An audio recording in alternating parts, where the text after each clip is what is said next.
Hello students, कैसे हैं आप सब। आई होप आप सब अच्छे होंगे। आईसीटी वर्चुअल क्लासरूम में आप सबका स्वागत है। मैं विकास।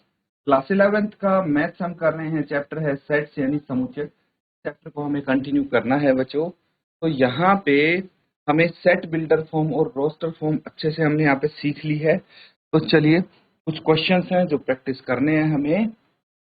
तो ये क्वेश्चन है बच्चों। सबसे पहले तो आपको ये देखना है कि कौन सी फॉर्म में एलिमेंट्स यहाँ पे दिए हुए हैं। तो क्या इन एलिमेंट्स को देख के आप पता लगा पा रहे हैं कौन सी फॉर्म में है ये। List all the elements of the following sets. तो इनको देखते ही ऐसा प्रतीत हो रहा है कि ये सेट बिल्डर फॉर्म में दिए हुए हैं। और एलिमेंट लिस्ट करने से क्या मतलब है। लिस्ट कौन से फॉर्म में होते हैं। रोस्टर फॉर्म में सारे एलिमेंट्स लिस्टेड होते हैं। मतलब सेट बिल्डर फॉर्म से इनको हमें रोस्टर फॉर्म में लिस्ट करना है। ये चीज तो समझ में आ गई है। आई। तो कैसे करेंगे। हम पार्ट नंबर 1 से स्टार्ट करें। ठीक है। a equals to x such that x is an odd natural number. अब मुझे बताइए कि नेचुरल नंबर्स कौन से होते हैं। 1 2 3 4 5 6 एंड सो ऑन। समझ में आ गया। अब ऑड नेचुरल नंबर होंगे इनमें से 1 3 5 7 9 एंड सो ऑन। ये सब क्या होंगे। Odd natural. तो हम कैसे लिख सकते हैं बच्चों। एलिमेंट है हमारे पास। ये सेट है ए और इसके एलिमेंट्स हो गए 1 3 5 7 9 7 और ये 3 डॉट्स का मतलब है कि इनफाइनाइट कंटिन्यू होंगे। आ रहा है समझ में। तो इस तरह से बाकी के पार्ट्स भी आपको समझने हैं क्या लिखा हुआ है और उसको यहाँ पे लिखना है, राइट डाउन। ठीक है, तो नोट करेंगे और इसको।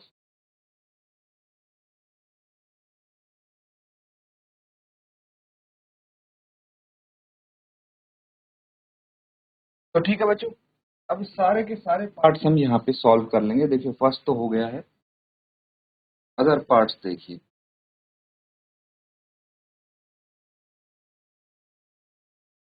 पार्ट बी क्या है। सेट बी है जिसमें बोला गया है x such that X is N -2 1/2 smaller than x is smaller then 9/2। क्या है एक इंटीजर। ठीक है। तो ये एक्स है। ये एक्स इन दोनों के बीच में होना चाहिए, है ना। बट ये तो फ्रैक्शन में दे रखे हैं, कोई दिक्कत नहीं है।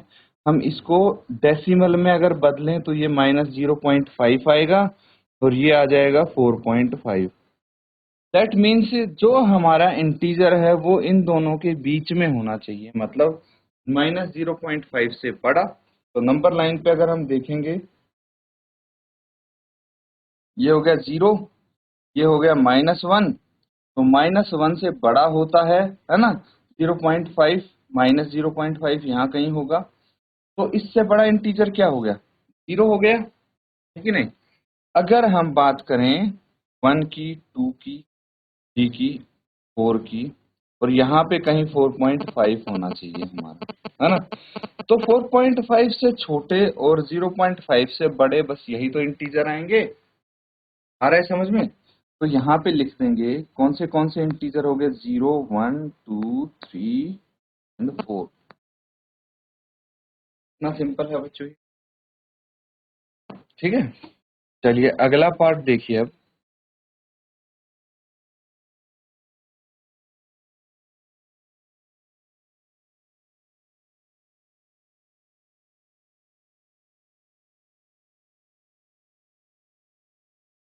तो अगला पार्ट क्या है। अगला पार्ट है थर्ड। इसमें क्या दिया है, C X such that X is an integer X square is smaller than equal to 4। ठीक है। तो इसके एलिमेंट्स क्या होंगे वो लिस्ट करना है। तो यहाँ पे देखिए एक्स स्क्वायर क्या होना चाहिए, 4 के बराबर या फिर उससे छोटा होना चाहिए। तो वैल्यूज पुट करके देखिए, ठीक है। अगर मैं -2 रखता हूँ एक्स स्क्वायर की वैल्यू, तो क्या आ जाएगी? 4 आएगी। और अगर मैं 2 रखता हूँ इसकी वैल्यू, तो भी 4 आएगी। -1 रखता हूँ इसकी वैल्यू, तो 1 आएगी। एंड 1 रखता हूँ तो भी 1 आएगी। और 0 रखता हूँ तो 0 आएगी। ठीक है। तो मेरे ख्याल से यही वैल्यूज होनी चाहिए, यही हो सकती हैं। अगर मैं -3 रखता हूँ, इसका स्क्वायर आ जाएगा 9 एंड 3 का स्क्वायर भी 9 आ जाएगा। तो ये तो इसमें नहीं आ सकते, क्योंकि ये कंडीशन वायलेट हो जाएगी कि 4 से छोटा या उसके बराबर है। 4 से छोटे या उसके बराबर तो ये हो सकते हैं बस, है ना। तो हम लिखेंगे यहाँ पे इसके जो एलिमेंट्स हैं -2, -1, 0, 1, दैट्स इट। ठीक है। अब फोर्थ देखिए, फोर्थ में क्या है? X letter in the word loyal. यहाँ पे बच्चे क्या करना है? जो हमारा वर्ड लोयल है उसके अल्फाबेट लिखने। ठीक है। जैसे एल हो गया, ओ हो गया, वाई हो गया, ए हो गया। अब दूसरा एल मैंने क्यों नहीं लिखा? क्योंकि हमने ये सीखा है कि जो एलिमेंट्स हैं उनको रिपीट नहीं करना है हम। ठीक है, एक ही बार लिखेंगे एलिमेंट्स को। चलिए अगला पार्ट देखिए अब।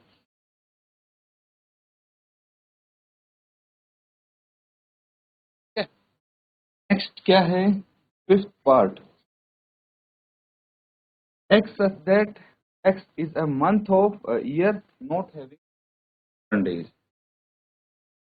तो ऐसे मंथ बताइए मुझे साल के जिनके 31 दिन नहीं होते। जनवरी के तो होते हैं 31 दिन, लेकिन फरवरी के नहीं होते, है ना। फेब के नहीं होते, मार्च के होते हैं, लेकिन अप्रैल के नहीं होते। अप्रैल के नहीं होते, है ना। फेब में 28 या 29 दिन होंगे, अप्रैल में 30 दिन होंगे, मई में 31 होंगे, लेकिन जून में 30 होंगे, जुलाई में 31, अगस्त में 31, 30 होंगे, अक्टूबर में 31, लेकिन नवंबर में 30 दिन होंगे, और दिसंबर में फिर से 31 डेज। तो ये वो मंथ है जिसमें 31 डेज नहीं है, नोट हैविंग।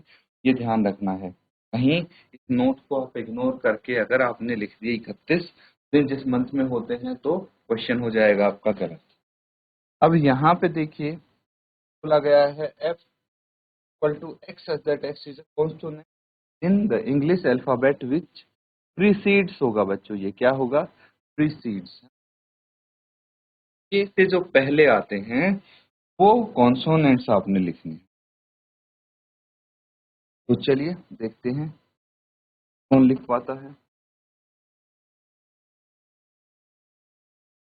अब स्टार्ट अल्फाबेट्स हमारे किससे होते हैं? ए से होते हैं, लेकिन ए तो हमारा वोवेल है, हमें चाहिए कॉन्सोनेंट, तो वोवेल नहीं लिखेंगे। बी, सी, डी, ई, फिर से क्या आ गया? वोवेल आ गया। तो जो जो वोवेल आते जाएंगे के से पहले उनको छोड़ देंगे, बाकी सभी अल्फाबेट लिख देंगे। एफ, जी, एच, आई, फिर से वोवेल आ गया, जे। तो बस यही है, जे के बाद तो के आ जाएगा, तो के से पहले वाले कॉन्सोनेंट यही है, नोट कर लेंगे।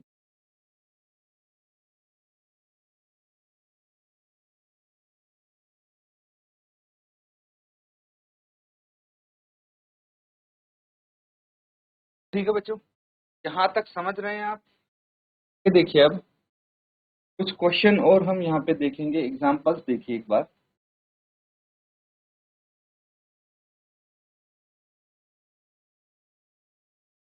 ठीक है।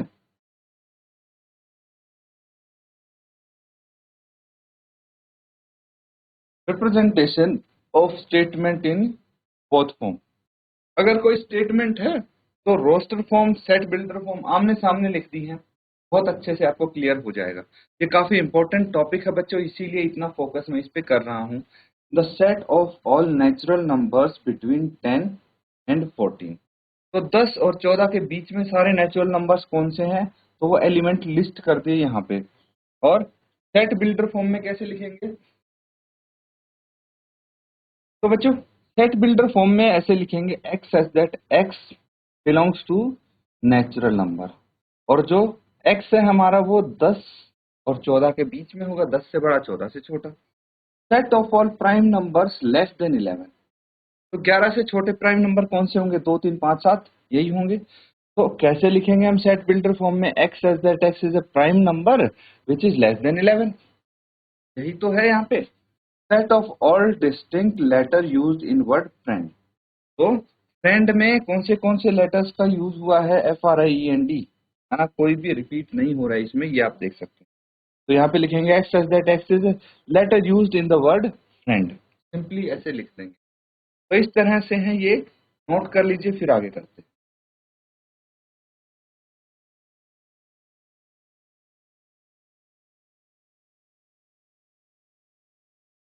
तो ठीक है बच्चों, यहाँ तक आपने कर लिया है, कुछ क्वेश्चंस और कर लेते हैं हम, थोड़ी और प्रैक्टिस हो जाएगी, उसके बाद हम यहाँ पे नेक्स्ट टॉपिक अपना स्टार्ट।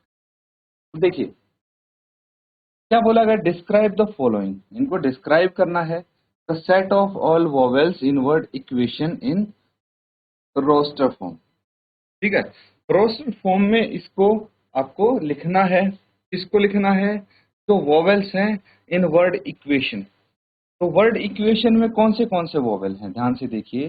देखिए ई है, यू है, ए है, आई है, ओ है, मतलब ए ई आई ओ यू सारे वोवेल्स हैं, ए ई आई ओ यू, है ना, सारे के सारे वोवेल्स हैं। दैट मीन्स हम किसको कैसे लिख सकते हैं, ए ई आई ओ यू कॉमा कर से इनको सेपरेट करेंगे और ये सारे एलिमेंट्स यहाँ पे लिस्ट कर देंगे। दूसरा समझिए क्या बोला गया है, the set of reciprocal of natural numbers in set builder form में लिखना है। जो नेचुरल नंबर है, नेचुरल नंबर कौन से होते हैं, 1 2 4 5 6 7 ये, और इनका रेसिप्रोकल अगर कर दें तो क्या हो जाएगा। देखिए अगर 1 है, 2 3 4 5 एंड सो ऑन, इनका रेसिप्रोकल 1 का तो 1 ही होगा, यानी 1/1 का रेसिप्रोकल 1 ही होगा। ये 2/1 है, तो इसका रेसिप्रोकल क्या हो जाएगा, 1/2। फिर 3/1 है, इसका रेसिप्रोकल 1/3। 4/1 का 1/4। तो आप देख पा रहे हैं जो n है वो 1/n हो जा रहे हैं रेसिप्रोकल करने पे। तो कैसे डिस्क्राइब करेंगे, ध्यान से देखिए।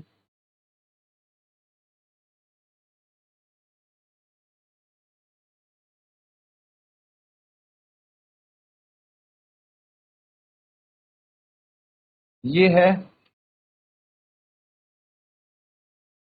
स्टेटमेंट, सेट बिल्डर फॉर्म में हम डिस्क्राइब कर सकते हैं इसको, X as that X is reciprocal of natural numbers. Simply statement लिखनी है हमने, तो ये एलिमेंट्स इसके डिस्क्राइब हो गए। या फिर ऐसे लिख सकते हैं X as that X is 1/n, ठीक है, 1/n, जहाँ पे n क्या है, नेचुरल नंबर है, ऐसे भी हम इसको रिप्रेजेंट कर सकते हैं, नोट कर लीजिए।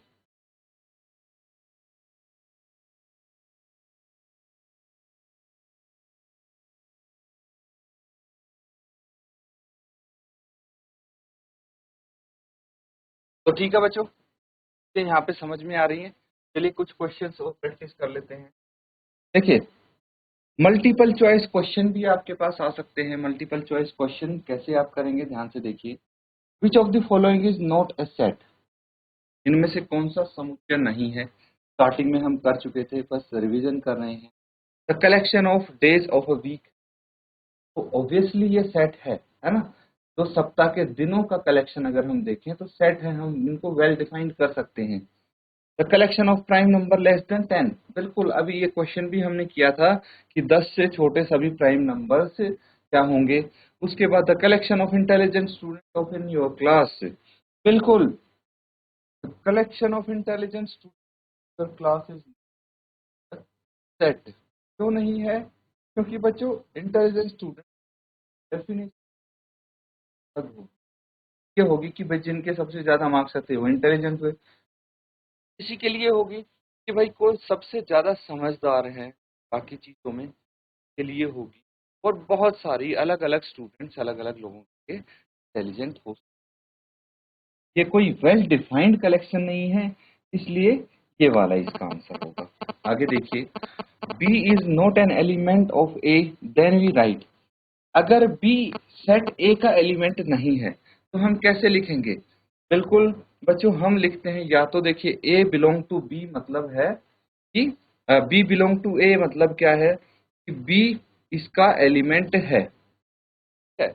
और अगर इसका एलिमेंट नहीं है तो क्या लिखेंगे? ये इसको बिलोंग नहीं करता, है ना? तो बताइए इनमें से कौन सा करेक्ट आंसर होगा?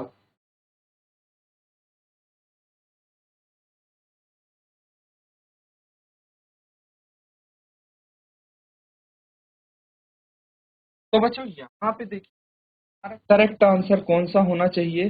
B does not belong to A. अब मैं इसकी एक्सप्लेनेशन आपको दूंगा। बाकी तीनों आंसर रिजेक्ट कैसे हुए ये समझते हैं। देखिए, ये रिजेक्ट इसलिए हुआ क्योंकि बी बिलोंग्स टू ए, इसका ठीक उल्टा लिखा हुआ है ना? क्या बोलते हैं इसको, कैसे पढ़ेंगे? बी, ये आ गया बिलोंग्स टू और ये आ गया ए। तो बी बिलोंग्स टू ए नहीं, B does not belong to A आएगा। ये इसको रिजेक्ट कर दिया हमने। अब ये दोनों क्यों रिजेक्ट हुए? तो ये तो ऑब्वियसली रिजेक्ट हो गया सीधे देखते ही, क्योंकि जो ए है यहाँ पे लिखा हुआ ए बिलोंग्स टू बी। अब एलिमेंट कौन सा है, सेट कौन सा है, ये पता होना चाहिए हमें। यहाँ पे एलिमेंट बी है, तो भाई बी ए का एलिमेंट होगा ना, ए बी का थोड़ी होगा, ये तो सेट है। तो यहाँ पे तो लिखा हुआ है ए बिलोंग टू बी। क्या ऐसा पॉसिबल है कि जो सेट है वो किसी एलिमेंट को बिलोंग करता है? ये तो उल्टा होगा ना कि एलिमेंट बिलोंग टू सेट। तो इसलिए ये दोनों हमने रिजेक्ट कर दिए। समझ में आ रहा है? ये आपका आंसर हो गया। बाकी के जो पार्ट्स हैं वो आप होमवर्क में कंप्लीट करने की करेंगे बच्चों। जो आज हमने किया है उसको रिवाइज भी करें। इसी के साथ आज का सेशन यहाँ पे एंड करेंगे। Thank you and have a nice day.